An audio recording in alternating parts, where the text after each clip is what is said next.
No one has a cooler intro. Good evening, everybody. I am your host, Christian Alexander. I am here with my new friend that I met in the coffee shop, and she's just turned out to be the dopest person ever, Miss Me Wilson. How are you doing, lady? Hey, y'all. What's up? How are you, dear? I am doing well. Like, I can't complain, busy, but very glad you are here today in the studio talking to me about how I can be a better man and how men can be better men just in the world, period. I think that deserves a hand clap. How are you doing? I'm good. I am out here just trying to do the Lord's work, helping people be better. I don't consider myself a professional. I consider myself just a talker and a conversationalist.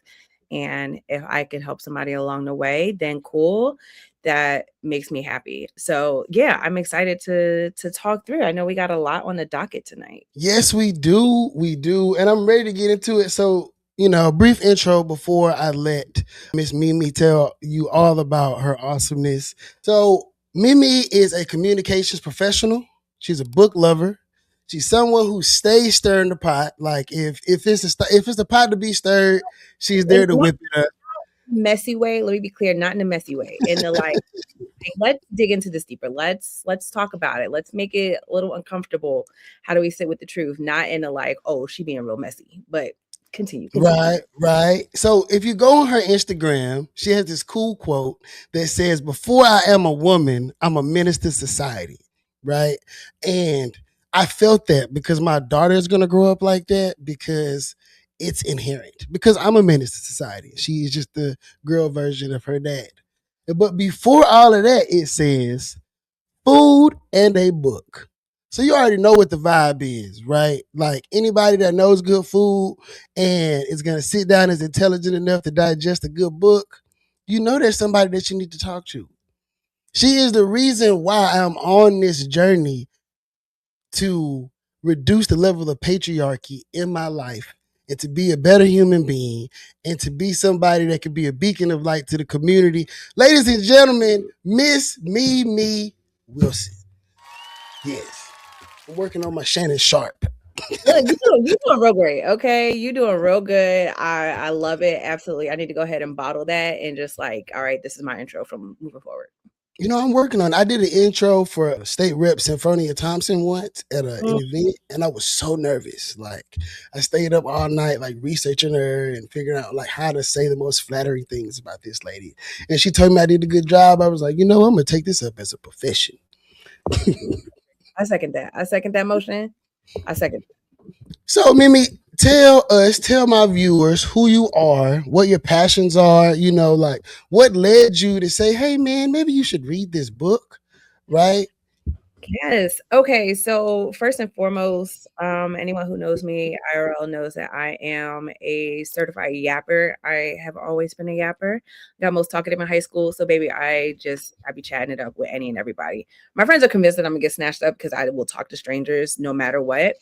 And I feel like that's exactly what happened at the coffee shop. Like we was just at the table and then next thing I know, we started chopping it up. So a little bit about myself. I am, like you said, a comms professional, but I am also a grad student.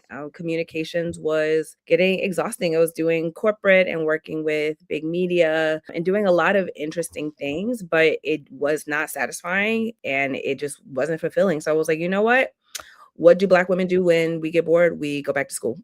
We get another degree, and that's what I did. So now I am studying at the University of Houston, Clear Lake, in the cross-cultural and global studies program with the emphasis in women, gender, and sexuality. So essentially how I see myself, comms professional by day, grad student by night, pleasure enthusiast at all times. Like the work that I'm doing is to inform how women of color, how Black people in general can infuse more pleasure in their lives, whether that is sexually, whether that is just by food, by reading, by the things that just bring us pleasure and happiness. And yeah, as we were like talking, I realized we had a lot of questions around men and masculinity. And Bell Hooks has been one of the formative people as far as like the things that I've read. And her words and her work. And I thought that that was a great segue for you to hear about her and like hear about what she has to say on men and masculinity and love, because she has like 2 books on it. So bell hooks is always the answer. She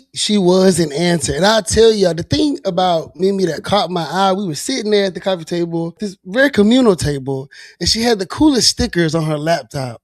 And me being the curious person I am, I'm like, who are you? Right? Because I feel like the stickers on people's laptops will tell you a lot about who they are, like things they might be afraid of, things that they love. And looking at the stickers on your laptop, I can tell you like books, like really girly stuff. But like what do these personality traits, these markers of personality, if you will, what do they say about this person, like on a deeper level? And that spurred me to say, hey, lady, look up from your laptop, right? And let Well, me ask I you. was like had headphones on. I was in the zone. No, and you were gracious enough to let me interrupt you, and I appreciate that. Like because of that moment, I have been on this journey of self discovery, and I've always been in a place where I felt like, as men, like we are forced into like specific boxes, and everybody would always tell me like, yo, like, you tripping, you need to do this, you need to do that, this is not how men do this, and this is not how men do that. And that has always really, really, really, really pissed me off. And because why can't I do what I want to do? And why does my gender marker have to be an indicator for like how I show up in society? And before we had this discussion, I didn't know that I was performing in a lot of ways in my life. And since then, I have had to take a step back. I can't not notice when men are performing now. I can't not. The level of empathy I have for other men in that like dark space has heightened so much since we've had that conversation. And you being that source of enlightenment, I needed every other man that I know to see your face and hear your voice and understand that this thing that we call feminism, one, is not just for women. And two, it is a saving grace and a guiding light for society. Like, when you take it out of the context of what it was intentionally created for, which was, rich white women being able to have a seat at the table with their peers. But as it evolved, especially, through what Bell Hooks said, it changed into something more humanitarian. And that was mind blowing for me. Yeah. Yeah. And so, okay, a lot of what I'm learning in school is really centered around like what is feminism and how do the roles that we have placed on ourselves in society play into that, but then also how does gender play into that? And so, I guess as we're starting out this conversation, it's important to understand gender for a second, because we have this idea of like that there's only two genders. And I love what you said about it being a performance, because essentially gender is a performance, right? So how do we know what is masculine or like what is male unless you are performing these very specific traits, these very specific actions to indicate to yourself and to the person around you, to society around you, that you're masculine? Even if people are like, oh no, I'm just a man. Yes, but who set the rules for what a man is? Who set the rules for what a woman is? Like, I am wearing jewelry and I'm wearing makeup and I like high heels, and by society standards that would make me feminine. But if you go back a few hundred years, men used to wear high heels. Men used to wear makeup. We have photos of kings decked out in jewelry. So what it means to be a man and perform manhood now is completely different than it was 100 years ago. And with that line of thinking, you start to realize that these roles that we're playing are not static. They're not rigid, that they are actually very fluid and they can change depending on what's happening. We can decide to change them. Society can decide to change them. That might take a little bit more time, but none of this is concrete. None of it is set in stone. It is all, I don't want to minimize it by saying it's all made up, but essentially it's all made up. If you want to go further back, it's really all rooted in white supremacy, but honestly, everything is rooted in white supremacy, but that's a whole other conversation. That's a whole. I told y'all this was gonna get good. Right. I told you this was gonna get good. And I want to save some of the gems. I got a lot of questions for Mimi. As you know, I've been trying to be consistent as far as breaking new music and introducing y'all to like new artists and things of that nature. And my featured artist of the week is actually a group. These young men are from Waco, Texas. Ladies, I am eventually going to have some female representation in music here coming up soon. Ladies, please send me your tracks. I would love to have, it don't matter, whatever it is, would love to have some female representation in the artistry on here soon. But until then, we got Vxllage from Waco, Texas. These guys make some very groovy music. They do a little rapping, they do a little singing. The two tracks that I picked this week, a little bit upbeat. The first track I'm going to play is called Dance Floor. This is from their latest album. It's called Greenhouse. You doing your best, and that's all that counts. You know what I mean? I'm showing up, right? It is called Greenhouse, and this song is called Dance Floor. We're going to listen to Vxllage Dance Floor. We're going to get Mimi's reaction, see how she feel about it, and y'all let me know in the comments how you feel about it. This is Dance Floor by Vxllage. La-da-da-da-da, alien lady, extraterrestrial, melanin maiden, stepping out of the spaceship. Ooh, have you seen her? With the meanest demeanor, but as soon as you meet her, the world stops spinning. The more of my pippin' is moving soft, linen, I hope she rock. Read it, we rolling up. See the fire and our desire, so we smoke it up. Smell the leaf, it's us, no lie, no lie. I've been around the world, I ain't never seen nobody like you before. Shorty so cute, so fine, so beautiful. So why when I'm around, you around, somehow you don't stole the show. Yeah, look, they ain't never seen you on a dance floor. Look how you look, when you do what you do, and you look how you look. Tell them people to move, and get out of the way and make room. Cause you finna cook and cut up a rug. At least that's what they say when you out there and dancing like us. This ain't nothing new. And they done seen you before, but tonight you gon' light up a room. They thought I was crazy when I say I never seen a girl that looks so amazing. Maybe cause I've been around the world. I'm careful when I say this. Is it possible that you're not from Earth? Your move's contagious. Reciprocity is what you deserve. I've been around the world. I ain't never seen nobody like you before. Shorty so cute, so fine, so beautiful. So why when I'm around, you around, somehow you done stole the show. Yeah, look, they ain't never seen you on the dance floor. Like a glove, I'm Gary Payton. This mac and is marinating like mac and cheese when she baking for me. I love an alien queen that keep it waving, tripping down on her wages. Trinity in the Matrix, yeah. Rhyming off a red pill, poetry in motion, grinding, rolling like a treadmill. Running with her words as if her letters got some legs still. Cause her legs, ooh, and her thighs. Let me French kiss between her lips as if it came with fries. Clear the perspective with them hazy eyes. You know we get faded all the time. Yeah. You ain't gotta be a lady all the time. Nah. Let your hair down, baby girl. Light up my shady world. Oxygen in my lungs. That was Dance Floor by Vxllage. That boy Malik can rap. And Quentin was singing his ass off. I liked it. I'm gonna have to go download it and listen to the rest. No, they are dope, right? Like you wouldn't have thought that came out of Waco, Texas. The longer I'm in Texas continues to surprise me every day. No, so they are one of my best friend's cousins. And like I said before in earlier episodes, I used to do music. And he was like, man, I really want you to make some music with my cousins. And he sent me some of their earlier stuff. And I was like, damn. And his cousin Malik, Quentin can rap too, but I love Quentin's vocals. But when Malik get down on that pen and paper, that boy is serious. I think Malik, Quentin, if these aren't your rapper names, you're going to have to get in the chat and tell them what it is. Right? What's up, Hirsch? Appreciate that. On Facebook, Donnie, DP Donnie 444. Yo, thank you so much for watching my stream. I appreciate you for being a part of the community. And yes, I will add you on Discord. Keep on showing love. We got another song coming up in a minute, but there always comes a time because if I'm nothing, I'm political. I do have to ask you how you felt about President Trump's State of the Union yesterday. It's funny that you say you're political because I don't know if you're going to like what I got to say. You know what? It don't. I would like to preface this, right? Like, I welcome all perspectives, right?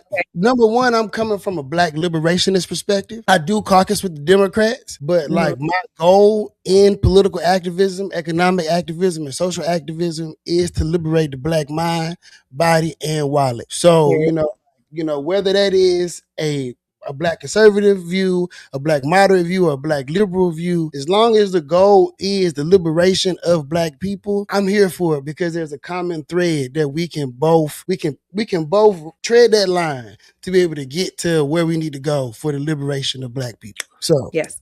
I would love to hear your perspective. So I honestly did not watch the State of the Union. I didn't watch it, had no intentions on watching it, have no intentions on going back to watch it because I just feel like I'm already privy to what that man is doing in the White House. I don't need a play-by-play. I don't need a play-by-play. I actually don't even want to rest my eyes upon him. Like, he does not get space in my life, and he's done enough that I'm already feeling the effects. Like, I have to fight the battle in my own way. And the idea of sitting in front of a TV and watching him for hours when I already know that he is completely foolish, everything that he is doing is just not helping anybody. I'm also somebody who believes that the system actually needs to be torn down. So I'm not going to sit in front of the TV and be like, oh yes, let me watch this when I know it's going to piss me off. No, my time and my energy is entirely too precious. That's not to say that I'm not informed. I get my information when I need it. I'm privy to what is happening. I saw Al Green. I have mixed feelings about what he did, and mixed feelings in the sense of I love that he stood up and protested. However, I feel like he shouldn't have had to. I want our elders to rest. I feel like he has been doing a lot of work for a lot of years, and he deserves to sit down. He deserves to not still have to continue to fight this fight. He deserves peace. Right? Like, he is our elder. He has earned that right. So seeing him protesting still, there's a part of me that's like, yeah, somebody make some noise, protest, like that's necessary. But where are the younger generations? And that's not to say, let me clarify, that's not to say that the young people aren't out here doing it, because they are. However, I want Al Green to be at home with his feet kicked up. Like, as an elder, that's what I want from him. That's what I want for him. It's what I want for all Black elders. That's what I want for all Black queer elders. That's what I want. I want them to rest. I can dig. So do you think, and I'll give you what I think about the State of the Union here in a little bit, but I do want to stay on Al Green.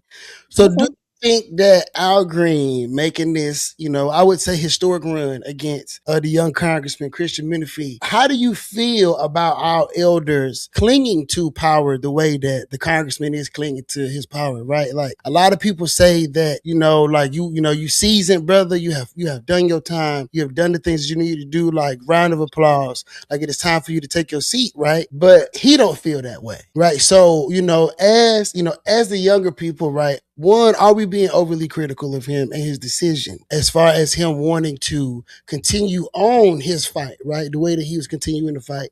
Because I do agree with you. I think that he has worked hard, and I do think that he has, earned his flowers.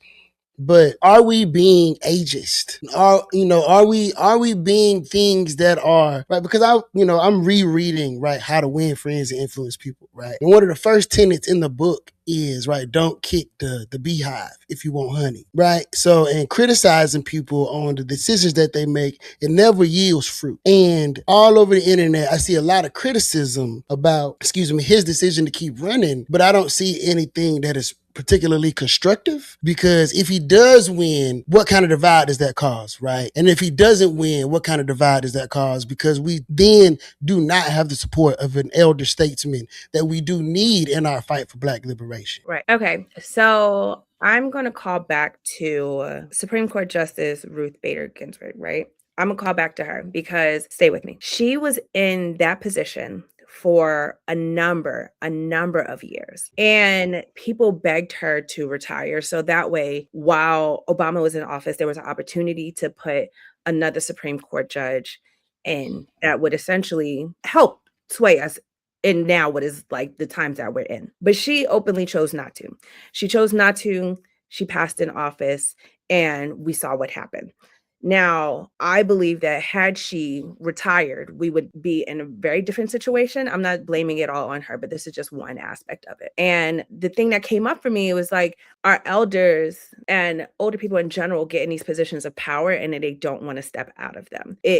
Especially in regards to Black elders, we've always kind of put on them that like, this is what's most important and you have to keep doing it. The mindset is like, you have to keep working, especially if you're fighting for justice, you have to keep fighting, you keep fighting, you keep fighting. But also for me, it's like, at what point do we pass the baton to someone else? That's not to say that Al Green can't still fight the good fight, but how are we making space for younger generations to come in, to voice their opinions, to help move the needle along? It shouldn't all be on our elders.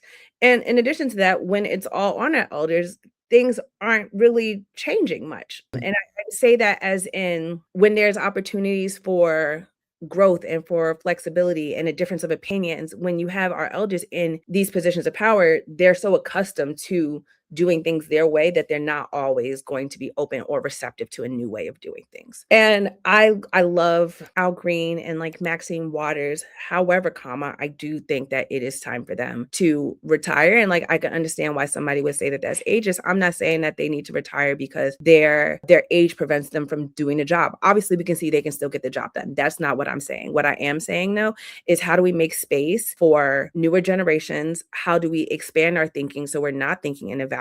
In order for us to move forward, we have to make sure that we're equipping the generations to come with the skills to help us move forward. And if we have our elders dying in office, who is Al Green imparting his wisdom to? Who is Maxine Waters imparting her wisdom to? Who are we passing the baton to so we can keep the fight going? And so that way, as the fight evolves, because it's going to evolve, it always evolves, that the people that we are putting up against it are also in the space to evolve. And I feel like the older you get, the harder it is to evolve. And that's just something that we know as like science. So the older your neuroplasticity, which is essentially the like what keeps your brain sticky, right? You want a sticky brain so that way you can learn more, you can build better habits. But as we get older, our neuroplasticity really declines. And so the ideas of like creating something new, thinking things differently, getting out of our rhythms, getting out of our habits gets really hard. So how are we bringing in young people so that way we're always keeping up with the needs of the people? Because the arguments that we had back in the 60s and 70s are not the arguments that we're having in the 2020s. Like that's not where we are. And yes, Hirschfeld saying like most elders are right until the wheels fall off. And I recognize that's his passion, but it's time for that passion to manifest in a different way. I think he can still be involved, but I think that it's time for him and all of our other elders to pass the baton to somebody else. And that's not to say that like we're not grateful for the work that they've done, right? My criticism, that's not to say that I'm not grateful for the work that Al Green has done. I'm not grateful for the work that Maxine Waters done, because they have done such incredible work for people across the board. It's absolutely amazing. And they deserve to get their flowers, but then also see the fruits of their labor move up in the ranks and help continue the fight that they've started. And I don't disagree with those sentiments. I think the thing that is bothering me is how harsh people are being when it comes to this. And I don't understand it. I don't understand why they gotta be so harsh. Like I get it. Like I get it. You're upset. Like I get it. You're upset, right? Like, you know, you want things to change, you want change, stuff like that. And I'm sure he do too, right? And I think that we don't have time, like just as Negroes, we don't have time for the separation between the wisdom and the able-bodied, right? Like, and the more critical we are, the harsher we are, like the bigger the divide is and the less we get done, right? And you know, Al decided he wanted to run. You know what I mean? I feel like they should have, you know, gentlemen's campaigns, right? Like it should be tasteful, and whoever runs the most effective campaign, whoever the people want, they want. But I think that the level of, you know what I mean? Like, bruh, OG, right? And I'm gonna say it, the level of disrespect that I have seen people impart on his name, like, you know, because they don't respect his decision, I feel like it's unacceptable. Like it irritates me because like it puts me in this weird space, because it's like, you know, we gotta protect and respect our elders even if we don't completely admire their decision. And I just don't see the respect. liked. You know what I mean? Like I don't see that. And I don't know, we are from a generation of more like vocal people who are going to, say how they feel. And it may be just like the old school in me, or this may be something that patriarchy has imparted on my brain, right? But I feel like, damn, bro, like don't be like that. Like relax a little bit. You can say that a different way. If he is not performing in a way in which you would like for him to perform, then go do your civic duty and call him to task. And if he does not show up, then, you know what I mean? But most of these people who are being critical of him have not called him to task. They have not gone to his office with a proposal and things like that, and he has turned them away, and he was ineffective in his job. They have been doing that. And I would like to say that I am by no means advocating that anybody vote for the Congressman Al Green. I would like to state that this is not an endorsement from Christian. If you're going to go vote the H-Bad slate, go Christian Benefit. Okay, that is all. Look, I understand. I went and I voted this morning, right? So, okay, several things. One, people are always going to talk. They're always going to talk, and they're always going to talk because they're comfortable behind a screen. Like when typing out, you're going to say whatever. With that understanding, especially when those people are not the people who are showing up to do the work, that's just noise. It's just noise. I do not concern myself with the opinions of people who don't follow through on any of the things that they're saying. So in this case, I do understand, and I do see that like Al Green and other of our Black elders are getting disrespected, but I also think that it's not as widespread as we think it is. I think that there is when you've been on social media for as long as we have, we start to think that our social media bubble is kind of a representation of everybody, and it's not necessarily the case. Social media absolutely makes us live in a vacuum. And sometimes we have to like take a second, because if you actually see them in community or doing whatever, they are deeply loved and deeply cherished. Now, is that saying that like we should just ignore social media and don't pay it any mind? No, take everything you see on social with a grain of salt. I can't allow myself to get like worked up about what's happening on social, because at the end of the day, the people that's typing that mess is not going to be out in the fields. They're not about to be out in the streets with us when it's actually time to like do the work. So as far as I'm concerned, by all means, like you want to say what you want to say. The people who get it. And the people who are like doing the work and respecting their elders are also having those conversations in their own communities around why we need to continue to uplift and respect our elders. On that note, I still think that man need to go sit down with love. I say that with love, respect, admiration. I want that man to have a seat. I want them all to have a seat. It's time. It's time. I don't disagree. I don't disagree. I am here for the spirit of competition. Personally, I do think that the congressman, I think he should have bowed out. I think, to let, the new congressman, Christian Menifee, impart, a new legacy upon us and do some great things for the Congressional District 18. But he decided that he wasn't going to do that. And even though it's not something that I'm a fan of, I support anybody's right to be able to participate in democracy that they want to participate. And March 3rd, we will find out what is happening, right? Hey, Tracy. Hey, how you doing? Thank you so much. So, okay, before we go into our next selection from the choir, so my thoughts of the State of the Union briefly. Nobody is gonna like this, right? But okay, I'm gonna say it anyway. So I view politics like watching basketball, right? Like politicians are like basketball players to me. So I pay attention to the way that they present themselves, the way that they perform, how they hype up a crowd, like what happens, right? And in my lifetime, Donald, I'm going to preface this by saying Donald Trump sucked. But as far as like a political actor, he's one of the greatest in which I've seen in my lifetime. I have not seen anybody perform better than that man has. And I don't know if before I die, I will see anybody perform as well as he has to date. He has completely run the country economically to shit, but yet he can stand in front of everybody and tout that we have the greatest economy in the history of the economy and that he brought it back and it is stronger than ever.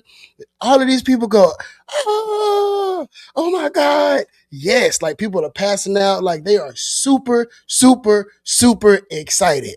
Like that is a problem. I was watching CNN and they were saying that his numbers are way down.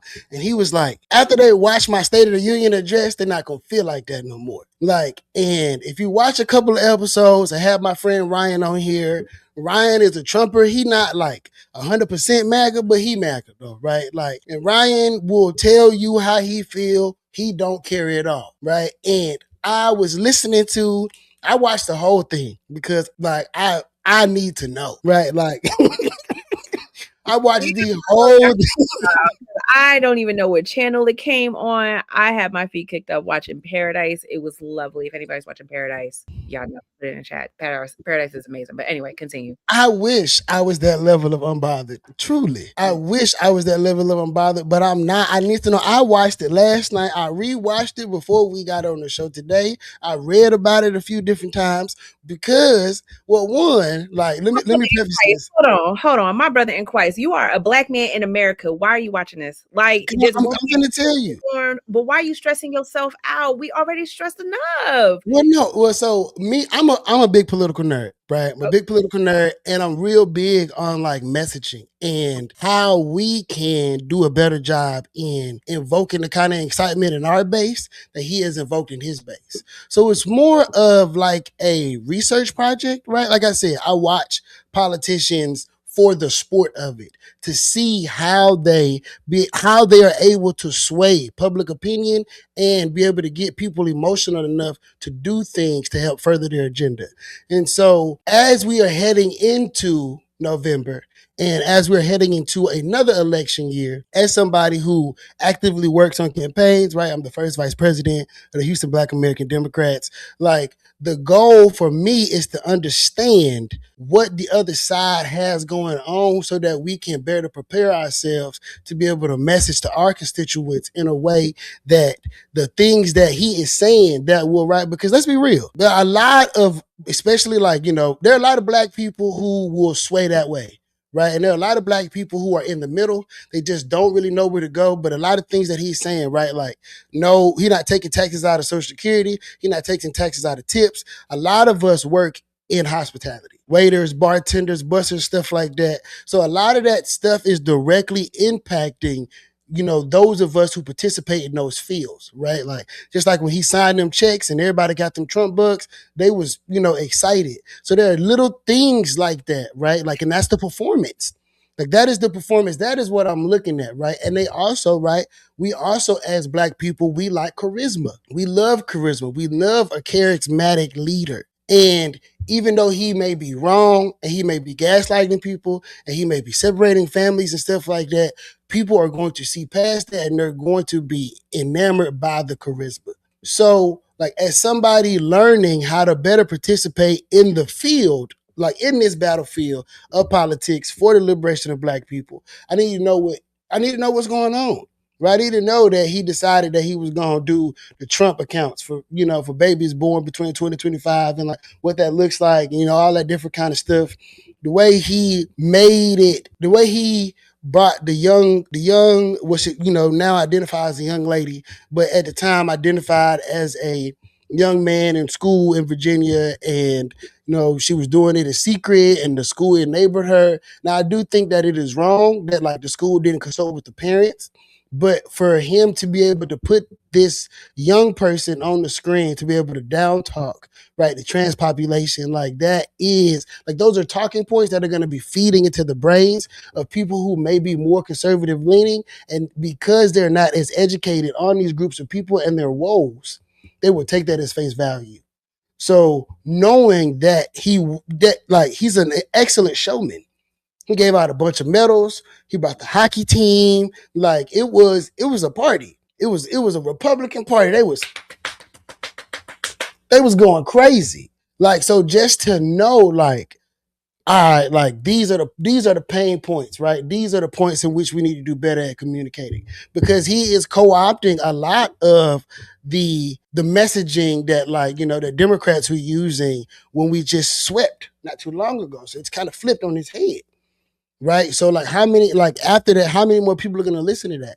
And like the way that he framed it, now we got to wait and see, instead of it being like, I'm angry. Right. Because we know like the gas still high, food still high, the cost of living is still high. We haven't felt that down here on the ground. And if anybody pays attention to the stock market, like, yeah, there have been some gains, but it's a lot of pumping and dumping going on because the billionaires are getting to play with the money. But he's also like, right, saying he gonna do stuff like stop big companies from buying up all the single family homes. People loving that. How is that gonna fall on the ears of our constituents? What are they gonna say? Like when they say, well, what the Democrats gonna do? Like, what is our response? What is our plan to be able to combat that messaging, right? Like stuff like that. And those are the kind of questions that I'm gonna go back to my partners and say, what are we doing about this? Right? What are we saying? Are we just going to say that he's lying? Because people are not going to take that. They're not going to just take, well, he lying, don't listen to him, because I still don't own a house. I still don't have access to generational wealth. So like in the spirit of the progression of the people that we are trying to advocate for, how do we answer the questions that are nearest and dearest to them? And how do we combat what's coming from the other side with good answers and good solutions to those problems? And that's why I watched it. And that's what I think. I respect that. Somebody out here got to do the hard work. It just won't be me. I don't know what else to say. I don't want you to think that I was not listening. I was like, I hear you. You are absolutely spitting, and it absolutely will not be me. It won't be me. I can dig that. I seen that, in this country, no. And that's not to say that like black women ain't out there. Black women are out here fighting. We have done so much, but this black woman here, no, I'm not taking part in it. And I can respect that. Like the work is needing to be done, but my work is elsewhere. My work is elsewhere. I feel that. So I want to get into your work, right? So we're gonna I only have 2 songs this week, y'all. I don't have 3. So bear with me. I might do a freestyle at the end or something like that. I don't know. But so from the same album, we got some more Vxllage. This song is called "Walk on Water" from their album Greenhouse. Let me make sure I am saying it right. Greenhouse, yeah. You can check them out on Spotify, Apple Music, all of that. They are there. Vxllage. You can follow them. The ticker below that's their social media handles. Go on social media, Instagram, Facebook, wherever you can find them. Follow them brothers right now. Let them know what you feel about their music, how good it is. Oh yeah, Hirsch, it's going down. That's my girl Hirsch. One of the best female rappers out of Houston, Texas. She probably retired now, but Hirsch used to knock the stage down back in the day. It was awesome. My rap career is so nostalgic. I ain't never make no money, but I had such a great time going a little hole in the walls and jumping around. So let's get into this. I need to return some text messages right quick. I don't think Mimi has heard this one. So we're going to get her first reaction. Everybody pay attention to her face. The face is going to tell you if it's jamming or not. Turn this camera off. Turn this camera off right now. Don't play with me. Here we go. Walk on Water by Vxllage.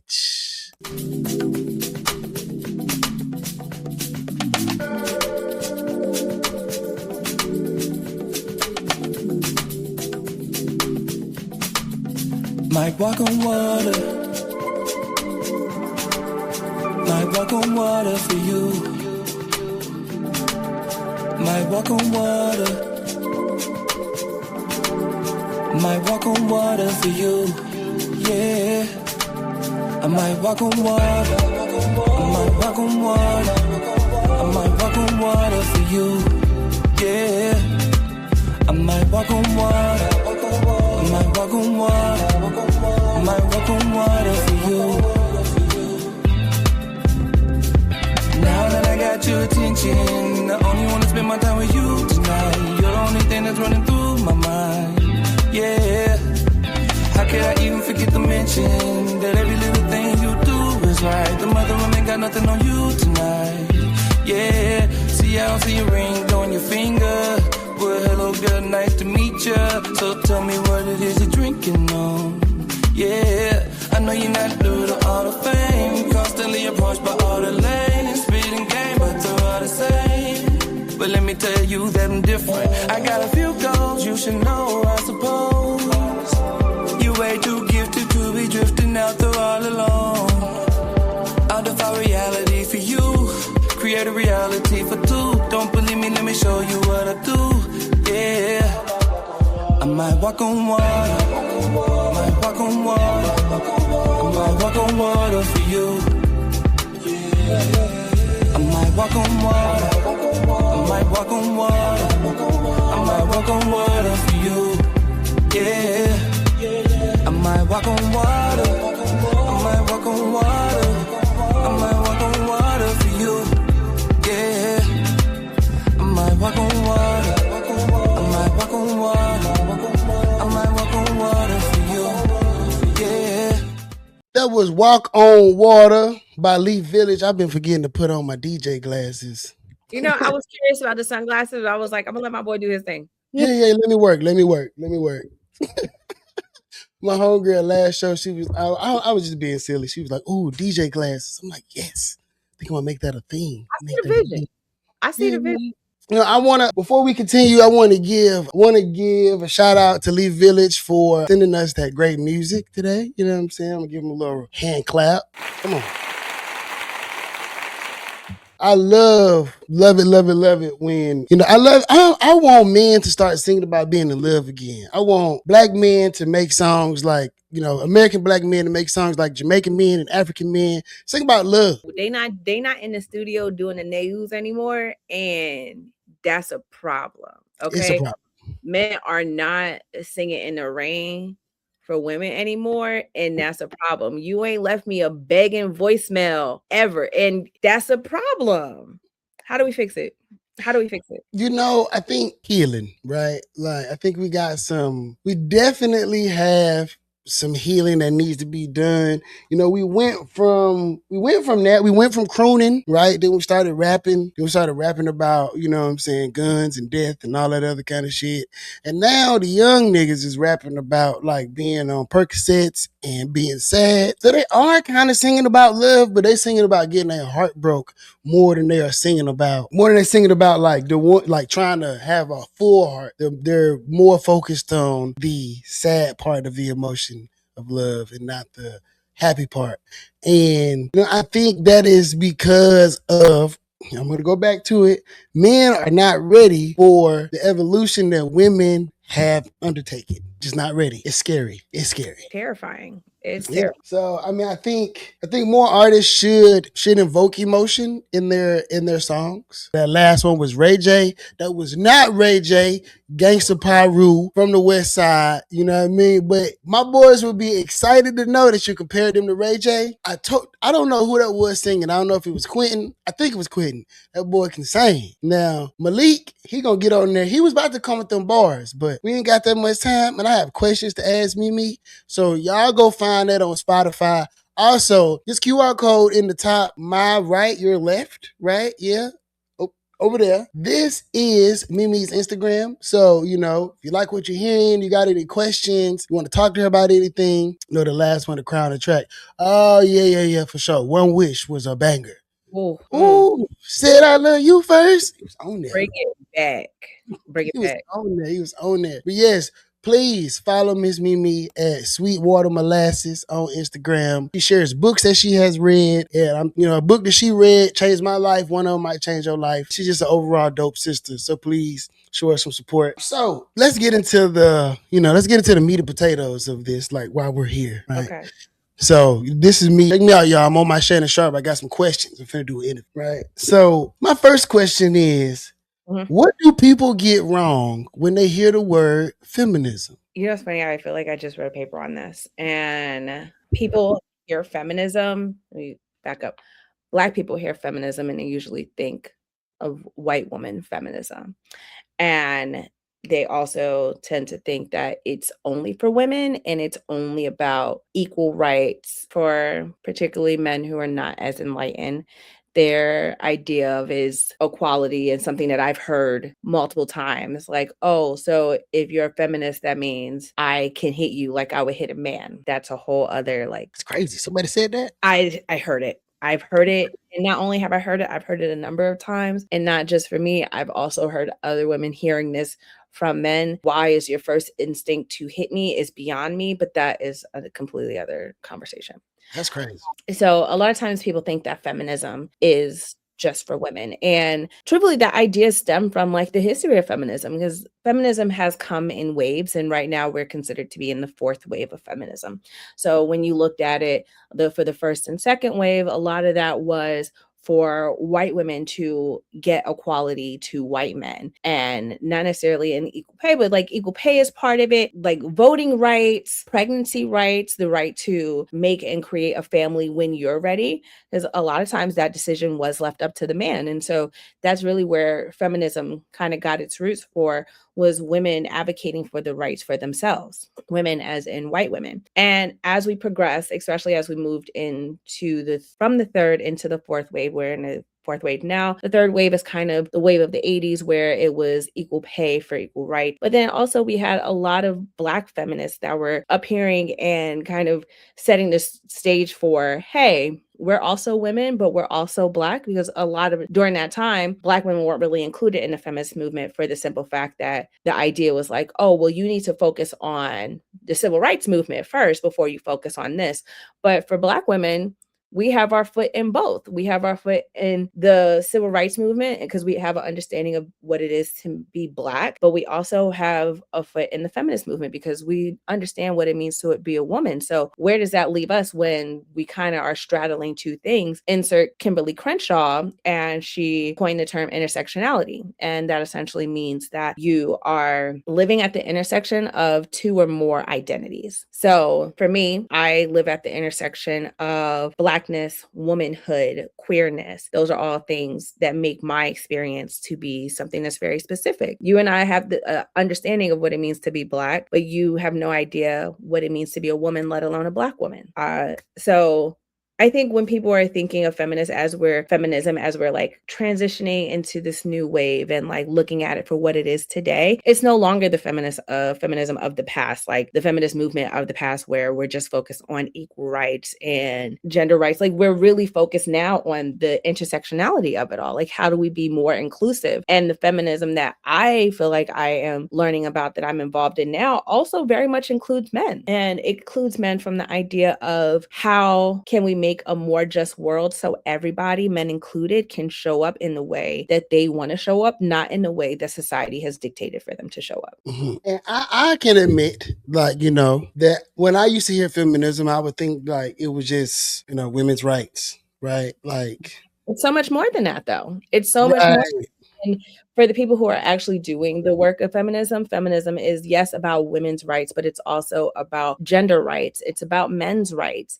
It's really turning into this idea of like not just women, but everybody that is marginalized from the like primary group in power, which typically is white men, but men in general also. Like everybody benefits from feminism. And this isn't something new that I'm saying. Like Bell Hooks has said this. Chimamanda Ngozi has also said this. Kimberly Crenshaw has said this. These are the great women of Black feminist theory who have been saying that feminism is actually for everybody. And if we're going to do it, then we need to make sure that all voices are at the table. We need to make sure that all people are being represented. All marginalized groups are being represented. So Black, brown, LGBTQIA, disabled, all these various identities that have systematically been oppressed by the powers that be, by the systems that be, all of them need to be represented, because if somebody is missing from the table, if there's oppression in one part, there's going to eventually be oppression everywhere. And we're seeing that. And we're seeing like white America coming with the reckoning of that, of Alex Petty and Renee Good. I'm almost there. Her name is. Yeah, that we are seeing them having the reckoning of like, oh, you killed us in the street. Whereas Black people are like, they've been killing us in the street for years and we've been trying to tell y'all, but now that it's happening to them, then I don't want to say now it's become a problem, because it has, but it's really feminism that I'm fighting for, the feminism that I see, it's really under the guise of, if this is a problem for one, it's a problem for all. If we're not all free until every one of us is free. I can dig that. Okay, so my next question kind of leads into that. How do you respond, right? Which you have spoken about this a little bit. How do you respond when people say feminism is anti-man, right? They don't have this understanding in which you just, expound upon. So when someone says, well, feminism is anti-man, right? I got a couple of homies. I put a post up and I said, feminism might be for men. And it was like, oh, no, don't let them brainwash you, dog. Don't let them get you, man. Like, how would you respond to those guys? I would ask them, well, then you tell me what feminism is. If feminism is anti-man, I want to understand your viewpoint. Tell me why it's anti-man, because the feminism that I know, the feminism that I've researched and read and spent hours like investigating is actually like very deeply like cares very much about men. And we have there's whole classes that's just on masculinity. So that's like a part of the women, gender, and sexuality kind of framework is also looking at masculinity. So when people are saying that feminism is anti-man, then I can assume that they probably are referencing the feminism of the past and haven't received new information and haven't had those conversations with actual feminists to be like, oh, let me actually know what this is about. A lot of times they're really spewing what they see on social media. If they say, oh, well, feminism is not for men, I'm like, well, who are you talking to? Because there's no way that you're talking to feminists now. Like, do you have any feminists in your life? Which usually the answer is no. And I don't believe in beating a dead horse. I'm very much of the mindset, like if you want to have the conversation, if you want to learn, if you're open to it, then yes, let's talk about it. I'm not gonna argue with anybody who's like, oh, feminism is anti-man, but like they're not listening to me to understand. They're listening to me to either A, be right, or like they're listening to me to respond to what I'm saying as opposed to listening and understanding. Those are also typically the same people who won't admit if they're wrong. So even I had like preconceived notions and didn't realize how expansive feminism was before. Like I had the general social media understanding of it. Like, yes, I'm a feminist, but like doing the work and going to school helped me understand like, oh, there's actually so much more to this that I didn't even realize like that feminism was covering. So if people aren't willing to have that conversation around like, okay, how can I change my mind? Teach me something new so I can make a different decision, then I don't want to say there's no point in talking to them. Somebody will get to them. Somebody will get through. Maybe that person may be me. It may not be me. Mm-hmm. But I think as long as people are open to having a conversation around, okay, I could have been wrong about what feminism is, and tell me what it is. Like, help me understand what it is. Cool. Then let's have a conversation. Because my version of feminism, while I am queer, I love Black men. I love them. I love them deep in my bones. I love them with everything in my heart. And they are also included in my version of feminism. So do you think that when men say feminism is anti-man, do you think that is a fear-based response? I think it's a fear-based response, and I think it's a response from somebody who has no desire to learn more. Because if you were actually open to learning more, that statement wouldn't be so like, this is it, end of conversation, period. Yeah. Like we're making claims on the things that we don't understand. And I think I know it's okay to be like, hey, I don't have as much information on this. Let me go and learn, and then I can come back. But that requires a bit of humility. That also requires a bit of introspection of being able to say, hey, I don't have all the answers. And I sometimes think that people have too much pride to be like, I don't have the answers for this. I literally just had this conversation the other day. It's okay to be like, I don't have all the information on this, so I'm not going to speak on it, but I need to go and learn more, and then we can come back and have the conversation. Because if you're going to speak on it, then you should speak on it from a place of doing the research, not place of a vacuum. Because a lot of times these people who are saying like, oh, feminism is anti-man are having the conversations and thinking within a vacuum. They're not getting any outside information, any outside thought. So until you're really ready to not be in that vacuum, then we're just going to continue to talk in circles and nothing gets done. I get exhausted and your opinion hasn't changed. That's not to say that like my opinion is right and everybody should believe what I say. No, but what I am saying is that everybody should be willing to hear and receive new information, because you never know how that might inform your decision. I know me being open to new information has changed my life. Let me tell you. You were open to a book recommendation from a girl with some questionable stickers on her computer, and now we're here. I mean, yeah. I mean, and I think I would say, a lot of people say, when you have children, change you and stuff like that. But I feel like, I've always been like extremely progressive. Like as a man, even when it wasn't cool, right? Like, so when I did become a father and thinking about how I, how I show up for my daughter and how I will show up for my daughter when that personality really kick in, right? And she really gets that autonomy as a person, like who she gonna be, the different stuff she gonna be into. Like, I think my biggest fear is for me to be rigid against her growth as a person. Right. And after talking to you and then like listening to all those people like recount their memories with their dad about like not being able to like hug them, touch them be emotional, them being able to like outwardly receive love from these people, it moved me in a way that made me feel like, because I'm a busy dude and I beat myself up a lot about like not being able to spend the most time with my daughter. But when I am with her, like I try to make sure that, I remember there was a passage from the book and this lady was like,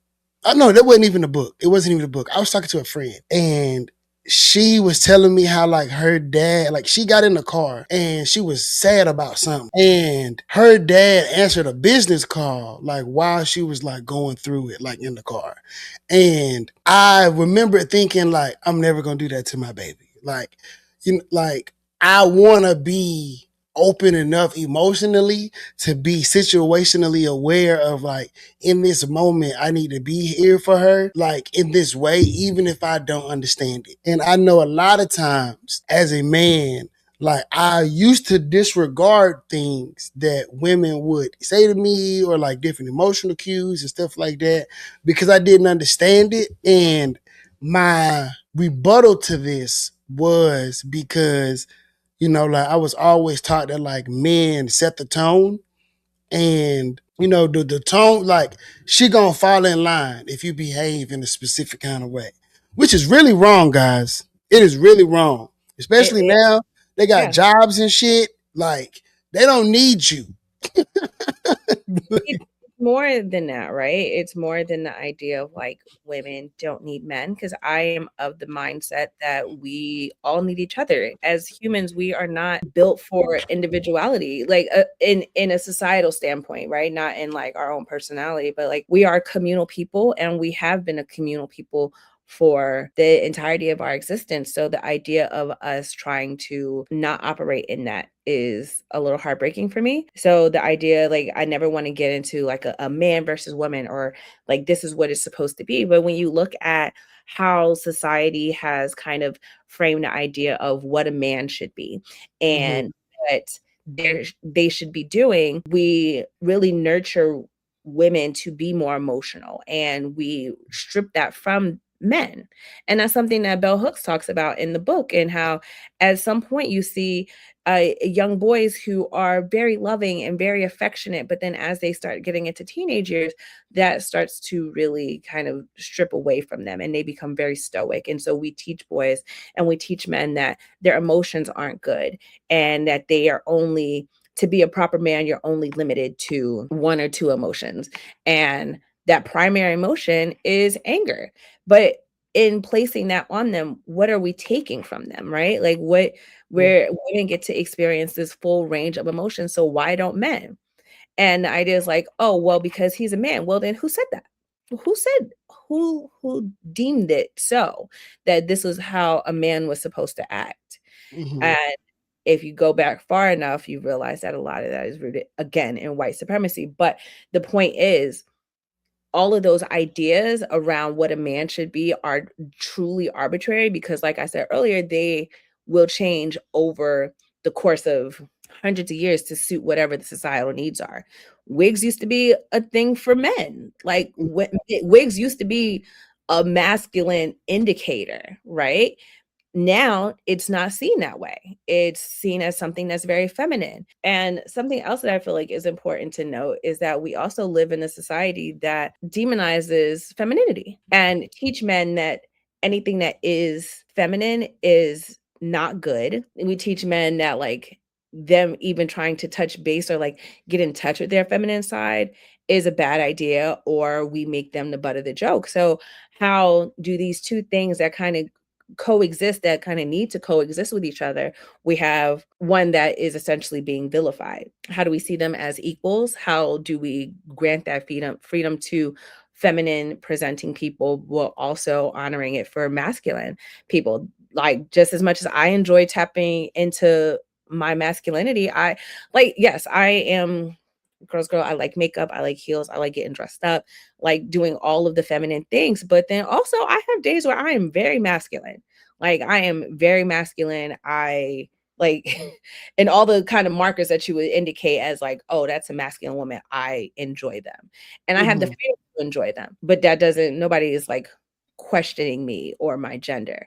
Now, a man does the same thing, and then there are questions around his manhood, which a lot of the readings I've been doing, it really kind of points to how we were saying that gender is a performance. And if men don't adhere to the performance, if they're not kind of checking the boxes in the way society says you are a man, then what happens? Their manhood is instantly questioned. And from a societal standpoint, that's the worst thing that you can do to a man, is question his manhood. True. And I would like to preface, right? So as growing up, right, I do want to bring this to the stage, right? I do want y'all to see this, right? Baby, like, they had it on. They had it on. You see them boys, right? You see them boys. Okay. Honestly, it's like, men in crop tops, okay? Bring back men in crop tops. I feel like we're not doing it. Go ahead, Google Will Smith in the crop top. He was on Fresh Prince of Bel-Air. Baby, bring back men in crop tops. But like, this was considered masculine.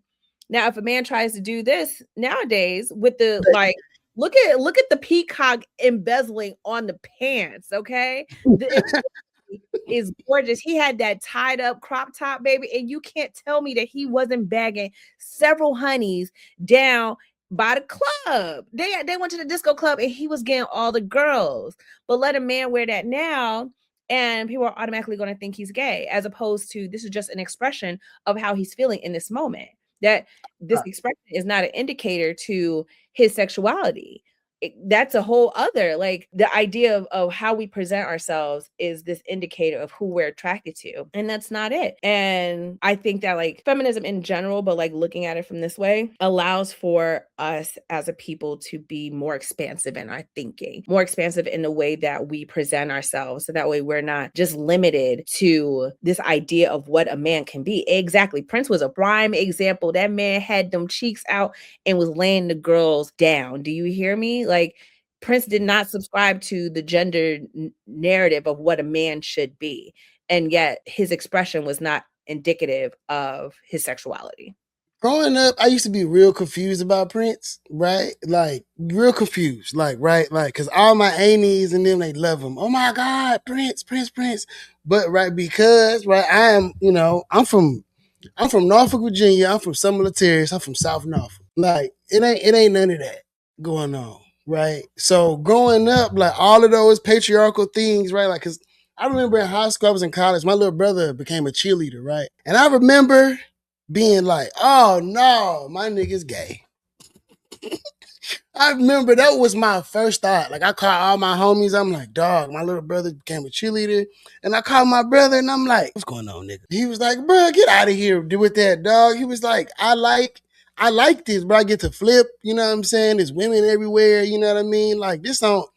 But what you saying is like how we present ourselves on the outside. Like, him, cheerleader, man, gay. Right? Like, instantly. Even like now, we fast forward to now. We got the young brothers that like to put the makeup on their fingers, right? Like now, the fingernail polish, right?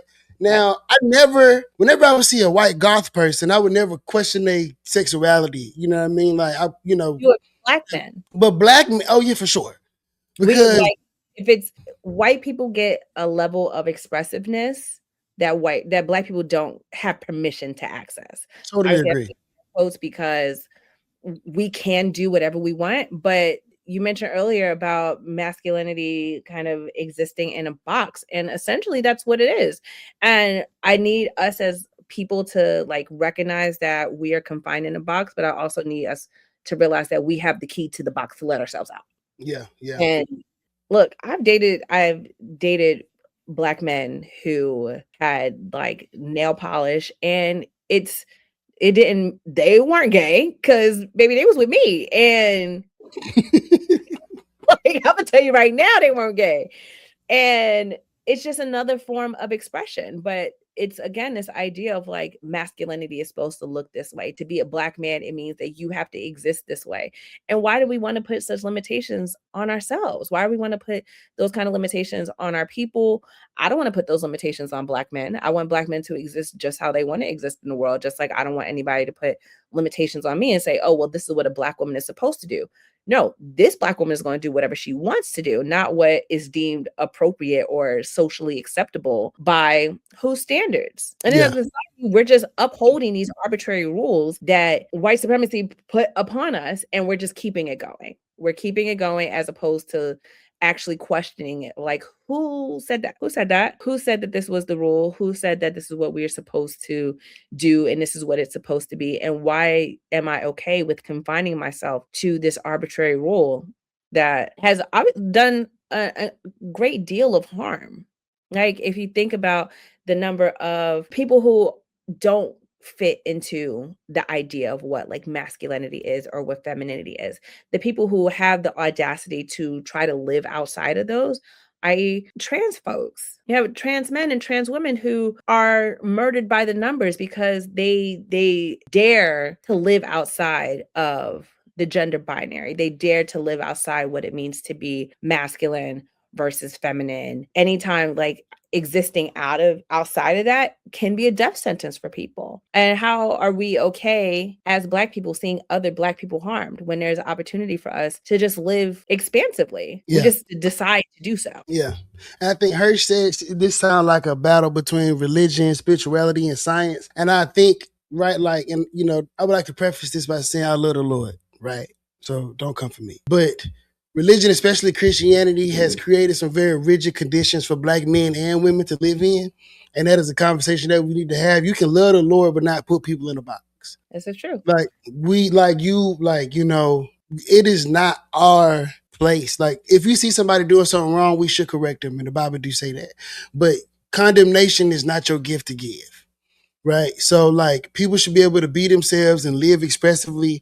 And, you know, as we unlearn some of the hurtful things that we have been taught throughout the years, through our religion, through our faith leaders and things like that, I think that people who are enlightened on, you know, things that on humanism, right? Like we're just talking about humans being humans in the most expansive way that they can possibly be. Like, this is allowing people to be able to be themselves so that they feel like I don't need to take myself out because there's not enough room for me here. And if you love the Lord, you know the Lord don't want you to take yourself out. So if you can create a space for somebody where they'll feel whole, where they'll feel seen, and they don't feel like they need to shrink themselves or make themselves invisible to fit whatever standard that you deem necessary for yourself in your life, that you should make space for them. Because if the shoe was on the other foot, and the shoe has been on the other foot plenty of times, it's just that like whatever you was going through was deemed normal. Right. Like, and like to be able to see the difference and the beauty in people is like the beauty of life. So like, it's like science, like, you know, all of these things, like, right. Like all of these things. The science portion of it too, right? Because on the like incorporating both of those, if the idea of one, we are imperfect humans in God's eyes, right? There is also, I feel like the conversation around science is like, oh, well, there's man and then there's woman and then that's it. Like those are the only two options.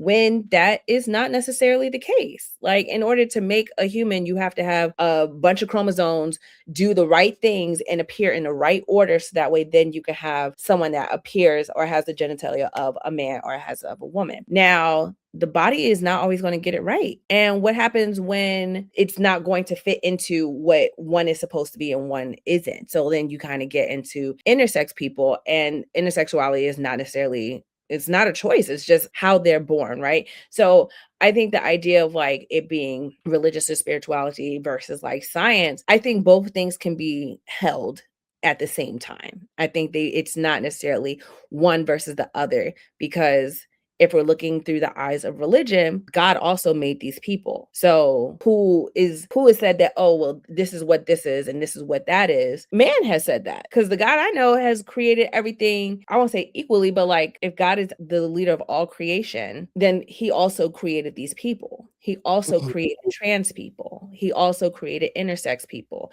He also created these marginalized people. So I can go on a whole like side tangent about I won't do that. Not today. Not today. I ain't going to do it. We had to have a whole other like side conversation. No, we're About definitely gonna have to do this again. We definitely got to do this again. And what she's saying, God don't mess up. So everybody is here. They're supposed to be here, and it's supposed to be the way it is. And we're not supposed to try to change it. Right? So okay, I have one more question for you, and then I'm gonna freestyle. No, I'm just kidding. All right, y'all. It's been real good. I gotta go to bed.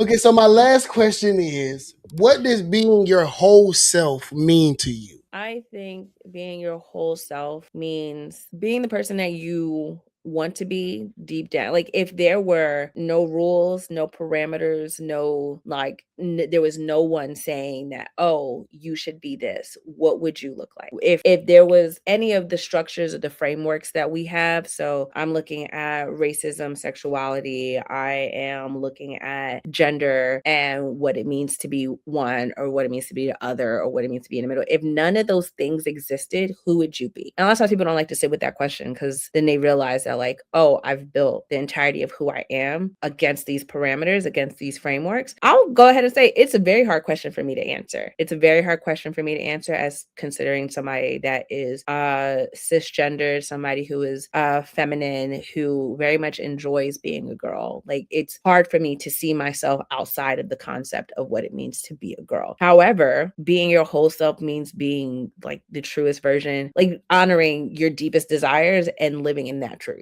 I like that. That's a great. We're gonna have to quote that. It's gonna be in a graphic somewhere.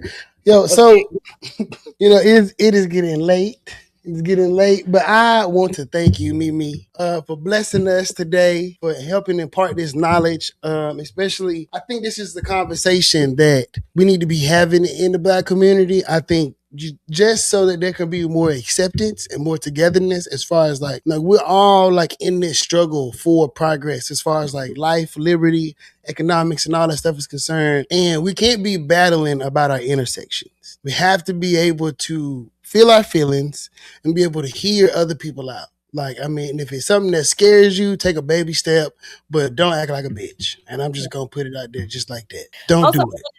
that like we as a people already have so much that we're fighting against, and the systems at play. We live in a deeply white supremacist, capitalist, patriarchal world that we are finally beginning to understand is incredibly harmful to so many people. So what does a world that is not those things look like? And for Black people in particular, I want to push us to, I don't be like, stop with all the infighting, but like we have a bigger task at hand. And the only way that we're going to overcome that task is if we put our differences aside so that way we can do what needs to be done. Because if we are constantly doing the infighting between each other or like, oh, Black women hate Black men, blah, blah, blah, blah, blah. If we're constantly doing that, then we don't have the energy to fight the actual fight that needs to happen. And that one is against the white supremacist, capital, patriarchal society that we live in that is actively killing Black, brown, queer individuals, like disabled people. Like we're not able to then take that energy and put it where it really needs, put it towards the people that actually need our help. And that's not to say that Black people don't need our help, but like one thing about it, two things for sure, Black people are always going to be all right. We are always going to be fine because we have always been fine. It might not have always been fine, but we gonna be all right. Look, Kendrick said, we gonna be all right. All right. Yeah. Kendrick said it. That's my own personal Negro spiritual. I love that song, but the point is, like, I'll be like, oh yeah, we need to come together, but it's really important if we're going to have the energy to fight against the system that is actively trying to kill us. So, touche. You heard it. You heard it from her mouth to your ears.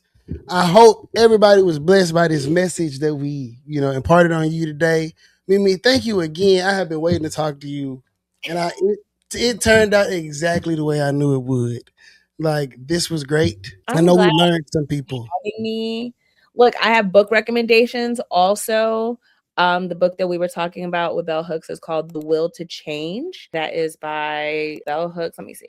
Of course, I have it written somewhere and then moved it. The Will to Change, Men, Masculinity, and Love. And then a book that I have not read. Well, I haven't read either of them in their totality. I've read a bunch of chapters out of The Will to Change. But the other one that comes really highly recommended, and that one came recommended from several Black men, was We Real Cool, Black Men and Masculinity. And I think by like taking a look at the structure of masculinity and what it means, then we'll start to understand that, like, one, everything is negotiable, up for change, but like masculinity as a concept and the way that we've pushed it as a society can be incredibly oppressive, particularly on Black men, because it limits them and it tells them what they can be and what they can't be. And I refuse to live in a world in which anybody is telling any of us what we cannot be. So I would love for everybody to, like, and even Black women, read it, especially Men, Masculinity, and Love. Honestly, anything Bell Hooks, you aren't going to go wrong. Just read the whole collection, but like understanding masculinity in this world and how it impacts our men is so important. It's so important because I want a unified world where all of us are fighting against the same thing and we all get to live in a world that is just and honorable for all of us, and that we get to be exactly who we want to be, not who